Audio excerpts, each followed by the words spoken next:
Real Dev Analytical Skills Workshop series. Real Dev is a research center that I manage. It's a center for regional and local development.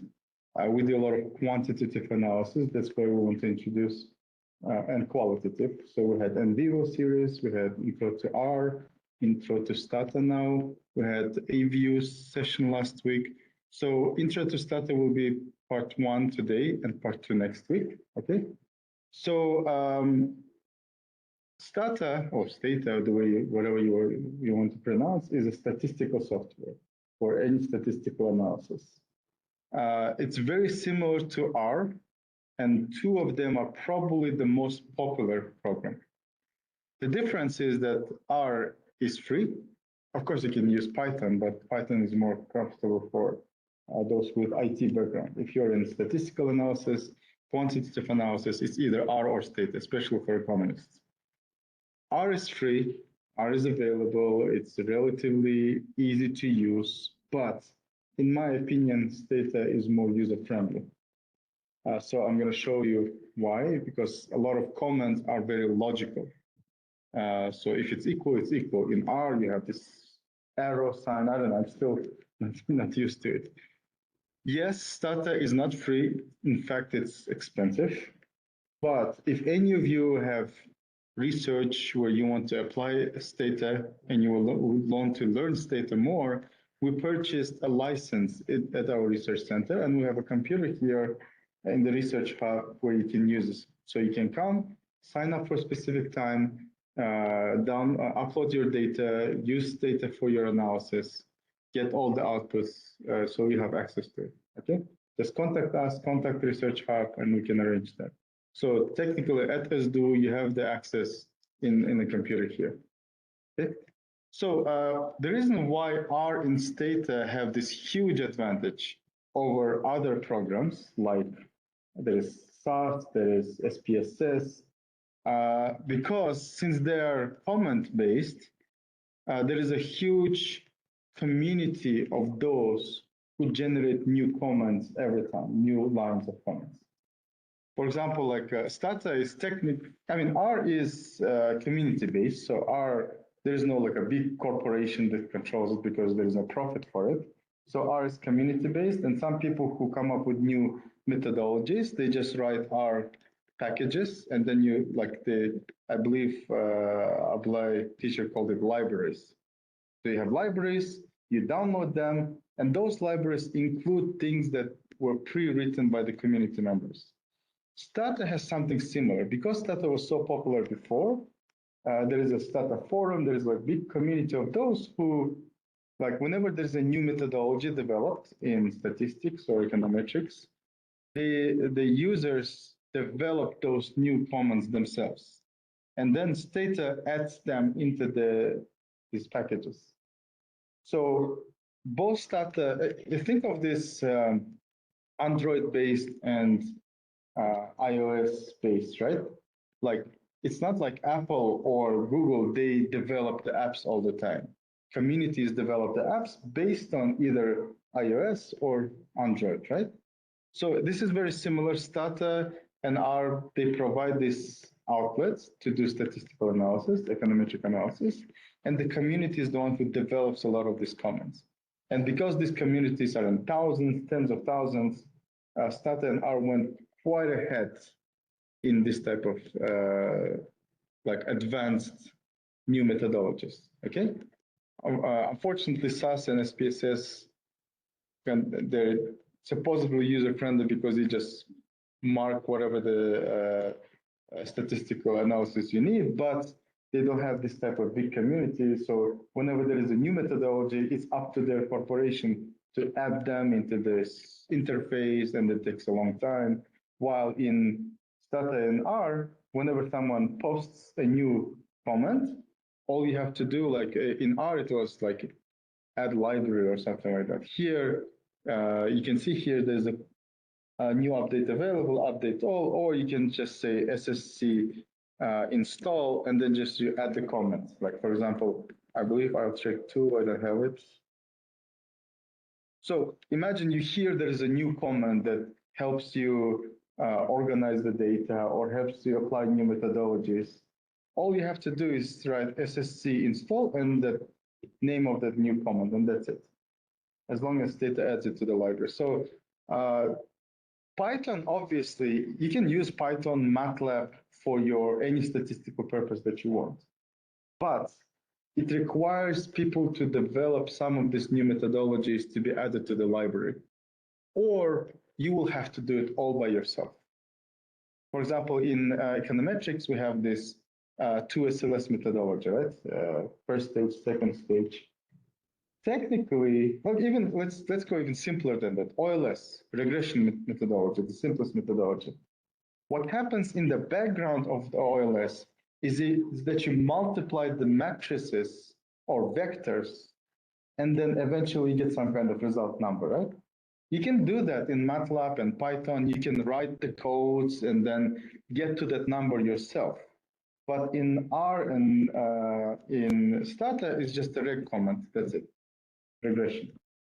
And in the background, it runs tens and hundreds of comments to get you the result quicker. So that's why both R and Stata are user-friendly. They're very specific for statistical and econometric analysis. That's why these are the two most popular programs among economists or quantitative social scientists in general. Okay, so let's go back to the Stata. It's very simple interface. I still believe it's much simpler than R. I don't know. I know it's R is free, but since I had access to Stata and I learned on Stata, I think there is some learning curve too. Like at some point, you just don't want to learn new things, like a new software or something like that. So here in Stata, once you download it or you have access to it through our computer, you see an interface like this. This in the middle part is where you see things happening. The bottom part, when you see command, is what you actually give Stata instructions. Okay. On the right-hand side, you see variables, and it's just a list of variables in your data that you're working on. And on the left side, it's just a memory, a log of commands that you did through this whole time. You see, I wrote ssc install outrack. It's installation of a cap package that's called outrack, and it recorded it as a first command here. It's like a history. Okay. So there are a couple of. I mean, I think that one of the first things that you ever do any statistical program is you add the data in there. Okay. So let's say we have the data. I went very simple. We have data for GDP, unemployment, and inflation from 2015 through 2025 for 20 regions, 3 cities, 17 oblasts. Okay, very simple data. So you can either very easily just copy paste this data, go to Stata, and in Stata there is this data editor button here on the top. So it just looks like Excel, but in a real different format. It's blank because we have no data here. And you just paste it. The only thing it asks are the variable names on the first row or not. If you say yes, the first row, it's going to take the names there as variable names. If you say no, then it just says variable 1, variable 2, variable 3, because you don't add the variable names. So I say variable names because I have those. So here it copy pasted the data. So you have region, year, GDP, unemployment, inflation, just like in our Excel file here. Okay? So here you can already see this distinction. If it's black color, it recognizes it as a number. Okay? So it can do any numerical analysis on those variables. And you can, like, if you go to year and you have some information on the right-hand side here, it says it's integer, it says, it shows you the format and so on. So year and GDP is recognized as numbers, while region, unemployment, and inflation, that are red color, it recognizes it as a text. In Stata, it's called, what do you call it? String variable. It recognizes it as a text. While for regions, it's fine. Regions, the names are text, we know that. But for unemployment and inflation, we know that they're supposed to be numbers. So this is when sometimes, let's say, you want to summarize, for example, if you summarize GDP, it gives you the average, standard deviation, minimum, maximum. You can do it because it's a numerical number. But if you want to summarize unemployment, which is red colored now, it's going to show you nothing because it thinks it's a text. Okay? This happens a lot in Kazakhstan and our region because we use comma for decimals. In US, they use a dot. So, I mean, it's probably a very crude way of doing it. I just do this. I just say, I mean, back in the US, they didn't have any issues with that because Excel was like that. But here with Excel, I'm sorry. I simply turn all the, oh, okay, now I have this issue.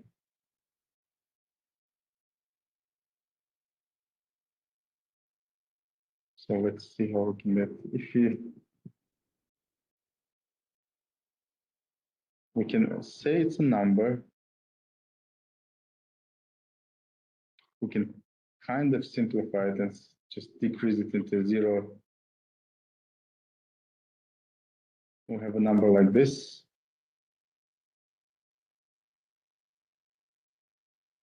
So, okay, let me show you. I'm not sure if it's going to work, but sometimes when you have a numerical variable that is supposed to be string, you can just say this string, meaning that turn the string variable into numerical. And sometimes it works. Okay, you must specify. Let's say I say replace. So in this case, it didn't force it. Let's see if we can force it. But sometimes when you force it, it just generates missing values. So instead of putting the button, the data, I just write edit. So when I say edit, it takes me to the data. So you see, it just removed all the variables. So unfortunately, what's supposed to work, sometimes it doesn't work. And a lot of times I end up just doing it manually.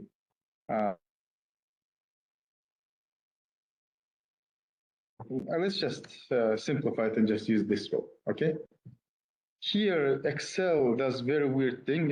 If I do it, if you know a better way, please let me know. When you turn, if I change these commas into dots, it gives me a weird like date transfer value. So I usually do it in another program, but right now it doesn't really matter. Like all you have to do is just turn this commas into dots, okay?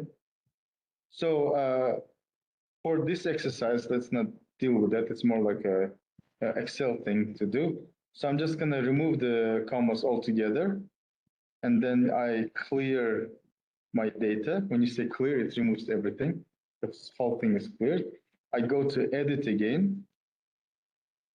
It gives me the data, and I copy paste again. Now it sees as a black color because now since there is no commas, it sees it as a numerical. Okay.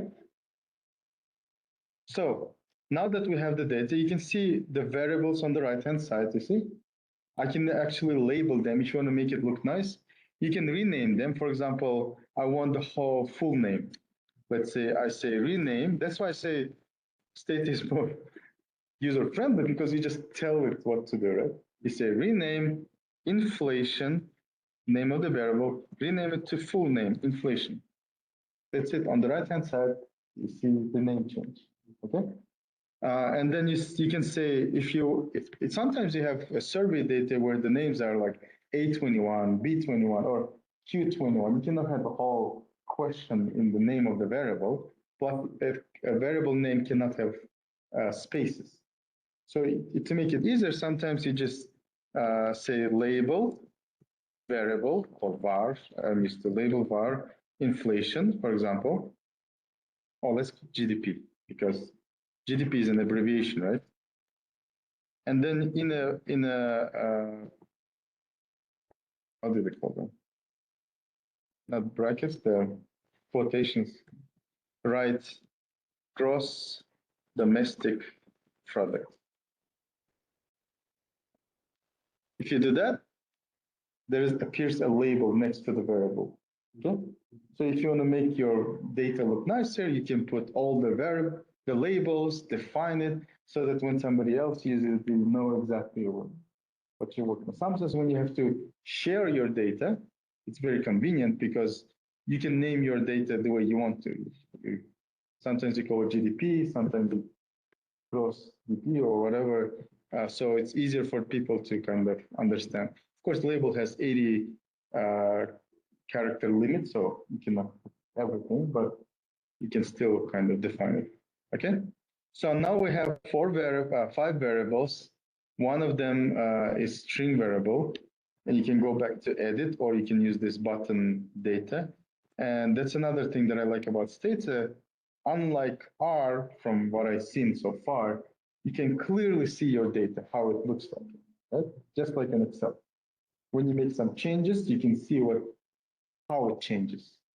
When you, for example, generate a new variable, and you want to trace in your data how changes are made, you can choose those and see how it changes. Like, for example, let's say it's inflation and unemployment are in, well, let's say GDP. Okay, GDP is in, as you can see here, is in probably thousands, right? Or even millions, actually. So you want to say, instead of using in thousands, I want to use it in real value. So you have to multiply your variable by 1,000 to get GDP in tenge rather than in thousands tenge, right? So you just say generate. You don't have to write the whole name. You can say generate, but I just usually use gen. You can say GDP, and you can add, let's say, tenge or something like that. And then say equal to GDP multiplied by 1,000. So you can see how user-friendly. It's very logical sequence of comments. If you press, you generate a new variable here, as you can see, right? GDP, KZT. And you can even, like, for example, if others are confused, what are the differences? You can say label var GDP. You can say GDP in thousands. So it's going to change GDP in thousands. And then, by the way, if you press Control page up, it just brings the previous comment. So it's sometimes easy not to rewrite it. And I say GDP KZT is in tenge. So you can see through the labels what is the difference. And now I want to make sure the changes that I did, the new variable that I generated, makes sense, like value by value. So I say edit or add, and I just isolate it to GDP and GDP KZT, and it just gives me 2 variables in my data. So you can, like in Excel, you can like move stuff around, you can do it, but in here, you just list the variables that you need, and it gives you the data only for those. And you can make sure, I see 7,095, now I see 7,095,000. Okay, you can make sure that your operation works properly. I mean, this is a simple operation, but sometimes when you generate a complex new variable, sometimes you want to make sure that it's clean. So it's very easy to follow this.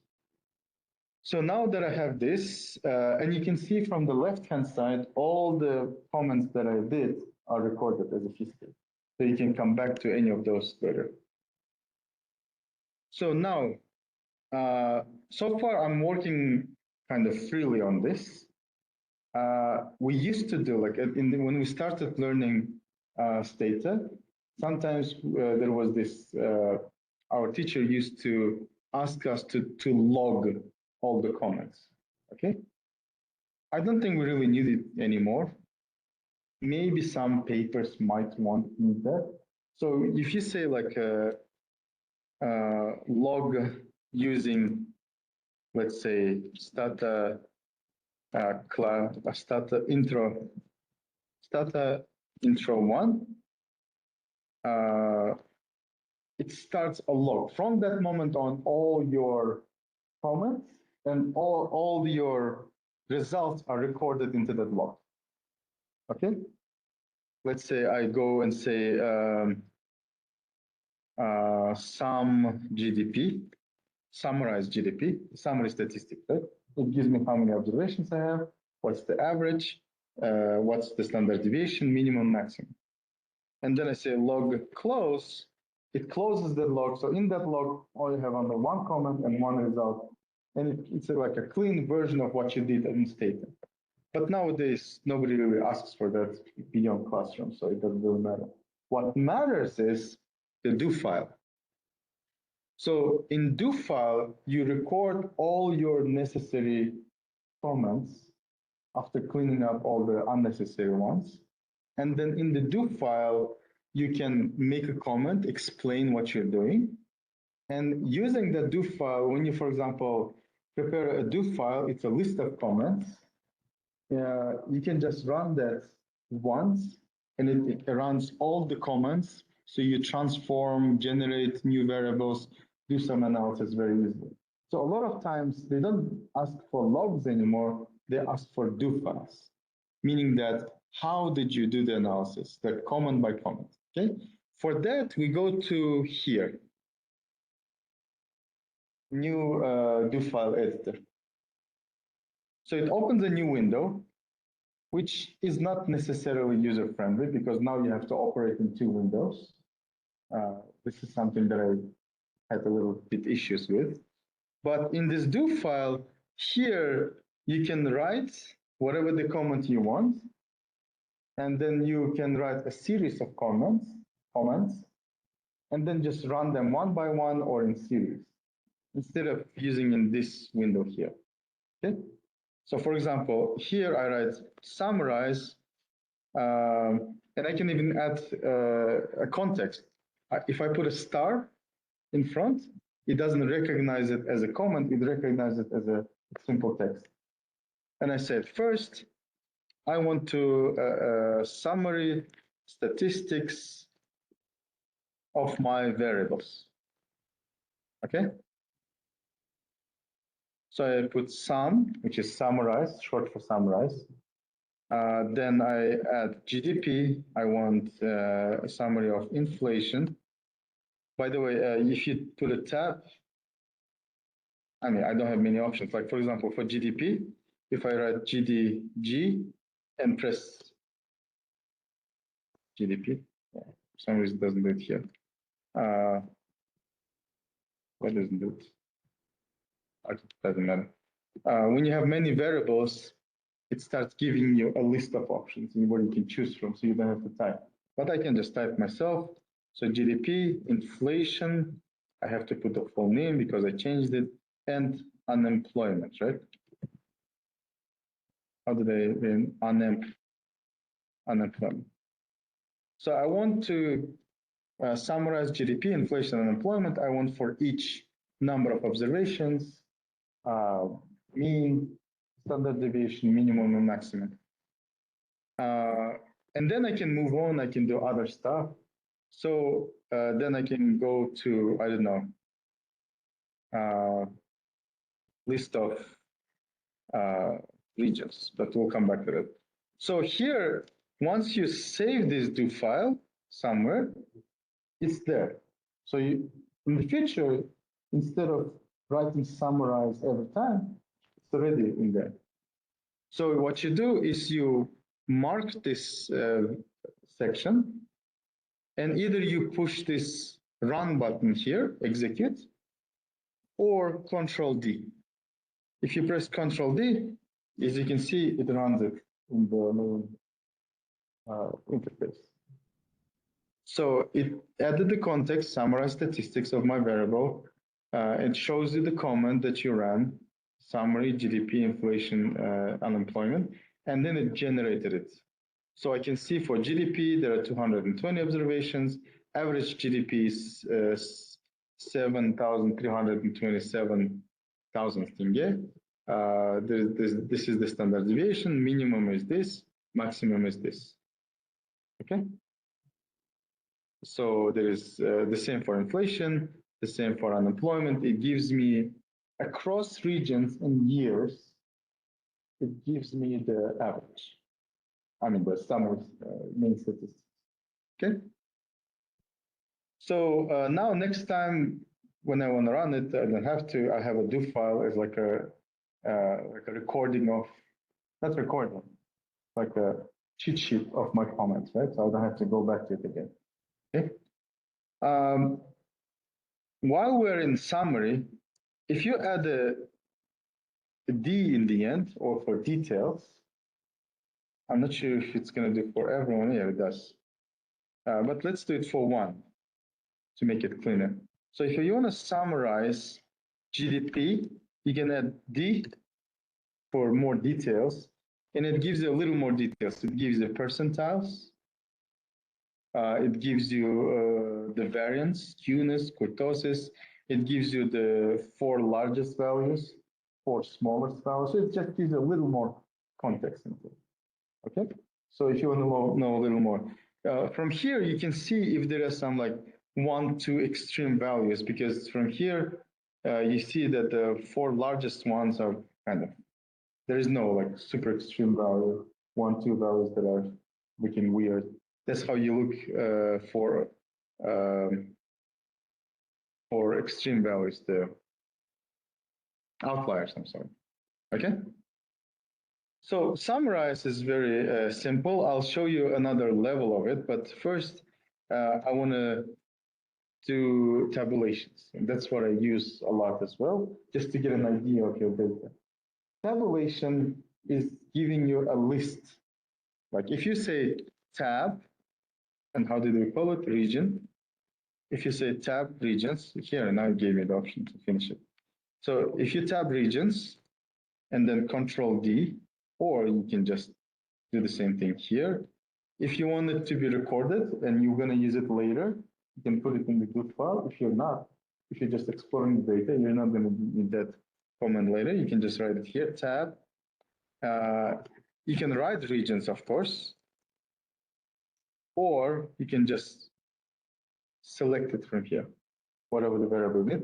If I tab regions and press enter, it gives me the list of values, unique values in my region data, a variable, I'm sorry.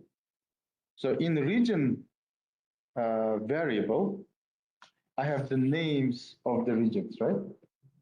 And it gives me all these values. This is very useful when you clean the data, because sometimes in the real data, they might have, for example, what can be weird. Imagine October. In one values, you have K with October, and another they used Q, October, but you know they're the same thing, right? So whenever you have 2, 3 value different writings for the same region, for example, you can see by just using the tab value here. Okay? So that's very useful when you clean the data. Plus, you can see for each region, I have 11. I don't have my fingers. You have 11 values, right? Which means you have 11 years of data for each, which is also very useful because in real data, sometimes for certain regions, and some of you have seen it when you collected the data, for certain years, you just have no data at all. So by just tabulating, you can see which regions have full 11 years, which regions have missing ones, and so on. If you have a missing year for certain regions, you can see from here, some of them will have 10, 9, 8, or something like that. So it gives you an idea how complete your data is. If you write tab or tabulate year, it gives you the list of values you have in the year variable. And again, you can see that for each year, you have 20 regions, so you have 20 values for each year. Again, it gives you an idea how complete your data is. Okay? It's very useful when you clean the data, especially survey data, when sometimes you have like even a value of gender, right?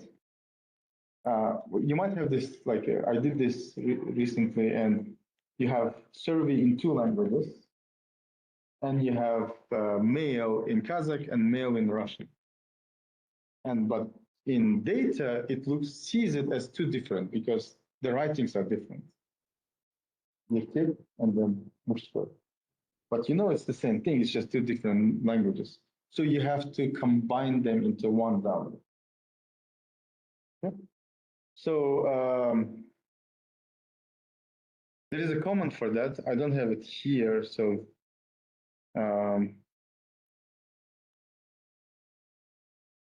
so maybe we can do this. Let's say replace.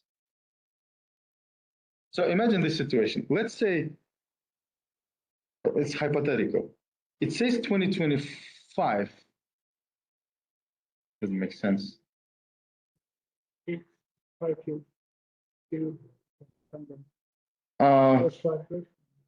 Well, yeah. I mean, you can combine the periods, but then you're. Let me use the region names. That's probably easier. Imagine, let's say now two regions are combined into one, which happened. Actually, vice versa happened in Pakistan. We have one region now into. So imagine that, in fact, let's say Turkestan and where's Shymkent? Shymkent city. Kazakhstan. Now it's like. That's true. That's true. Well, dividing here, it's hard because we have to come up with a new. Imagine a situation like just like Murskoy and Yirkek. There are two values, but they're supposed to be one. Okay. So one thing you can do, let's say you have Turkestan and Shymkent city, right? And imagine that you're working with the data, all data where Shymkent city and Turkestan were the same thing. They were called South Kazakhstan region, right? So what you can do is you can say replace region equal to South Kazakhstan if region is equal to, this is where you have these distinctions. Sometimes you have to use two equals, sometimes you have to use one, but you get used to it. Like in the beginning, you usually use one, in the end, you use two when it's an if statement, okay? I say change the name to South Kazakhstan if the name is equal to Turkestan, for example.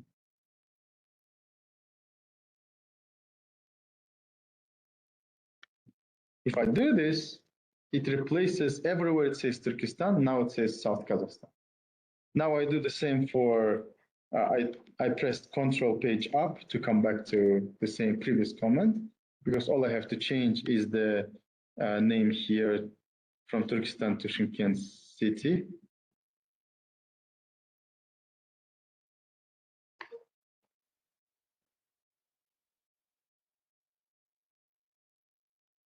Mapping, like what?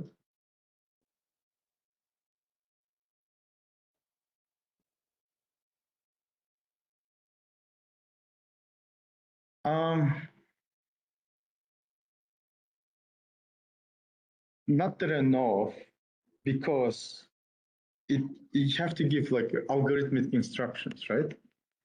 Like there's not much of automatic here. You have to tell Stata that I want these values to be named like this. I want this to be named like that. So, I mean, if you don't want to do this, you can just write in ChatGPT that I have these values. Now I want them to change to these values. Give me the comment. And it's going to give you this basic comments, and you can just copy paste.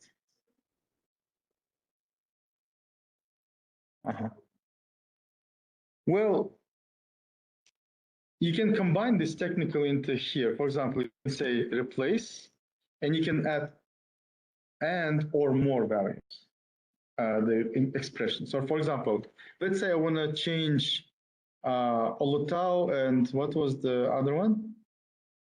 Well, Olutau split it from Karaganda, right? Well, I have to upload the data again to kind of to come back to this. I mean, it doesn't matter. Let's say Jitasu and Almaty region, right? Now I want them both to be called just Almaty. Yep. So what I can do, again, it's just coming from 2 comments to 1 comment, but if you have several of them,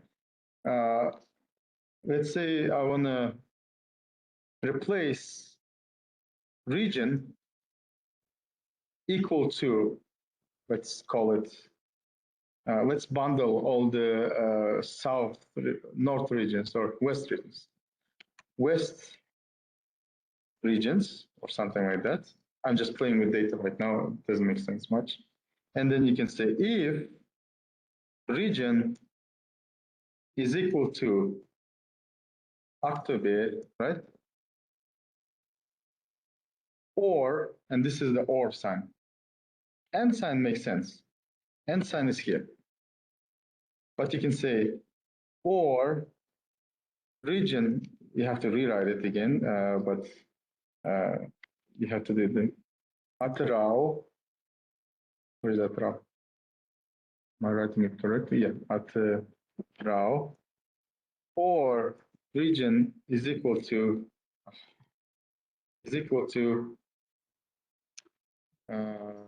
where's Mangostau? If you're from West Kazakhstan region, I'm sorry, I'm just going to keep that. So if you do this, you can do the same thing, it's just in 1 comment. So you tell if regions names are this, change them into this new one. Okay? You're not generating a new variable, you're operating within a variable and generating new values. It is changing the original data. Now, if you tabulate regions again, now you have region, I'm sorry, region. Now you don't have some of those values anymore. Now you have West regions, you have South Kazakhstan, and you don't have Shymkent and Turkestan. So you're basically, I see it as a way to clean up the data. Because it happens a lot when you have raw data, you have several values that are supposed to be 1 value.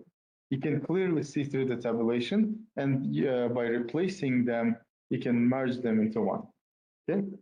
The reason why you cannot easily automate this because you need to know the context of the data.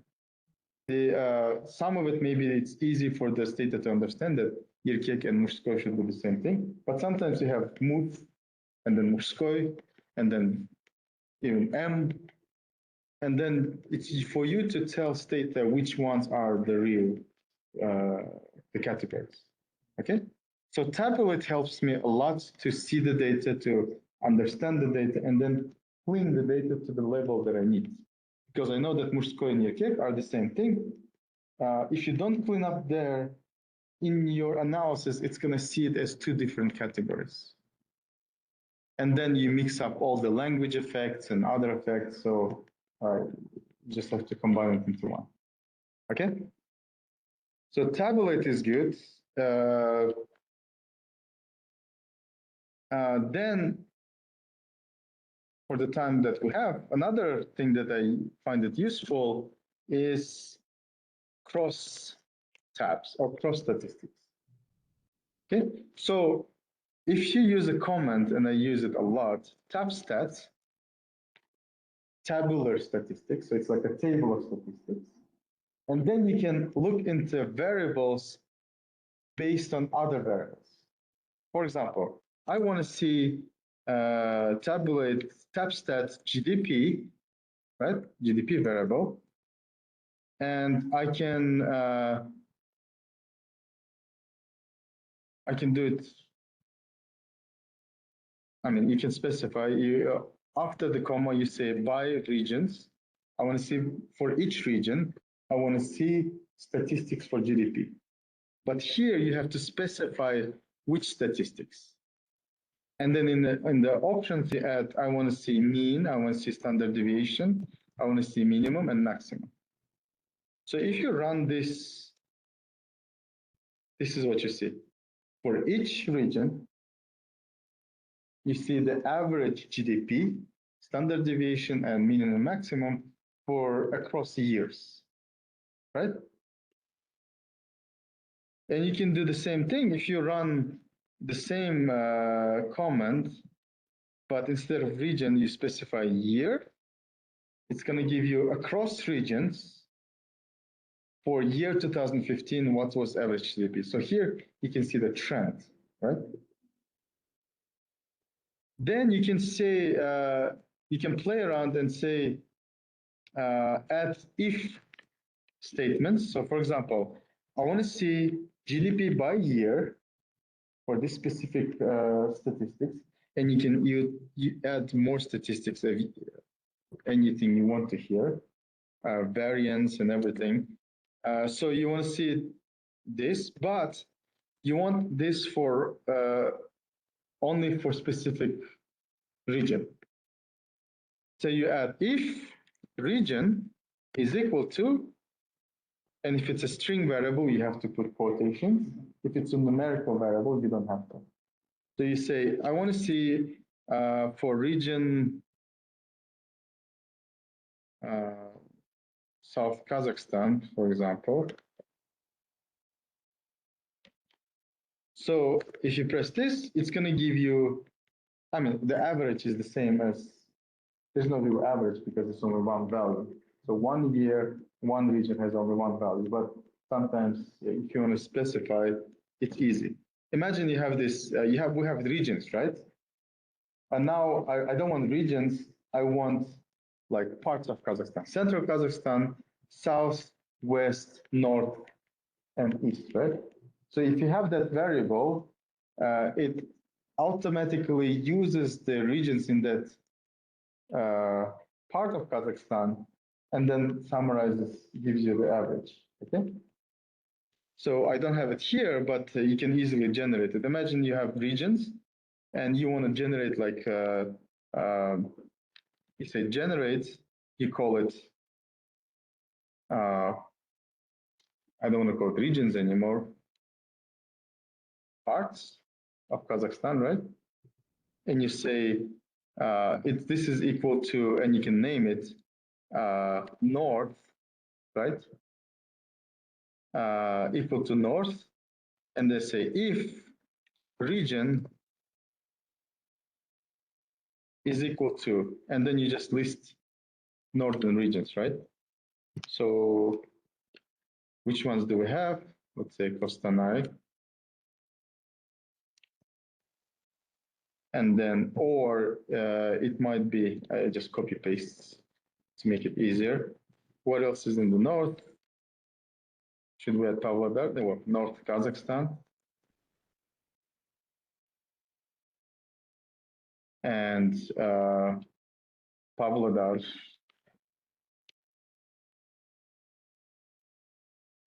Oh, no, it's okay. Okay. Somebody doesn't want to listen to us anymore.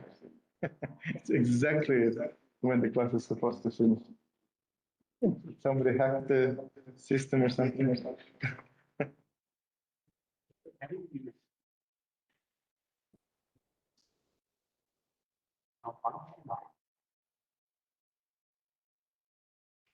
For special. I mean, language. How much? Special. First, without names. Exactly. Exactly. Yeah. Yeah. That's the thing. That's what I like about state. It's very logical. If you want to say, I want to generate a variable with high inflation and low inflation, you just say generate high inflation equal to 1 if inflation is more than 5. You just write it out. You're giving the instructions to it. Of course, you have what it's going to do is generate a new variable, and it's going to put 1 for regions and years where the inflation was high. But it's going to generate missing values for the rest. So you have to kind of complete them. You say equal to 0 if inflation is low. So you have now a binary variable equal to 1 if inflation was high for that region that year, and equal to 0 if inflation was not high. So I feel like it's so if we finish this, like let's see if I press this, it generates a new variable, parts, right? If you go to the editor and to keep it clean, I'll keep only the region and parts because that's what I need. So for all other regions, you can see that there is nothing in there. But when you go to Kostanay, now it says north in there. Okay? So if you generate south and then assign the regions there, west, assign the regions there, now you have a new variable. Probably parts is not the most accurate name for it, but you have a new variable with 5 parts of Kazakhstan. And then when you summarize by each of those 5 parts, you can get the average standard deviation by parts rather than regions or years and so on. Okay? So once you get used, that's why I think introduction to this type of software is important, because once you learn them, then you can use AI to generate some of these comments to make it easier for you. But when you clean the data, the AI doesn't necessarily know the context of your data. They don't necessarily know which categories should be combined, which categories, where you have to look into these issues with the data. So I think, I mean, it might be easy for you to do it in R, but I personally find it much more user-friendly to do some of this data cleaning in Stata, because you can look at the data directly, you can do tabulations, cross tabulations like FabStat, and it gives you a very clean view of the data.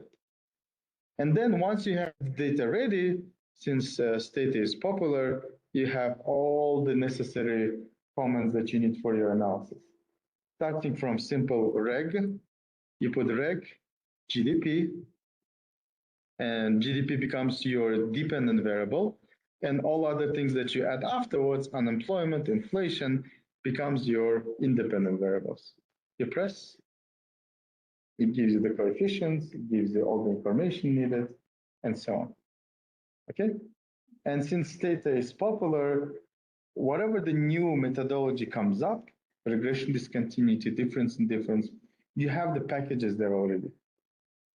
So it gets very, very easy to do. You don't have to do extra manipulations with your data and so on. So for me, it's very easy. R, I'm still struggling to learn, to be honest. I know it's free, but I have very, very high learning curve up there.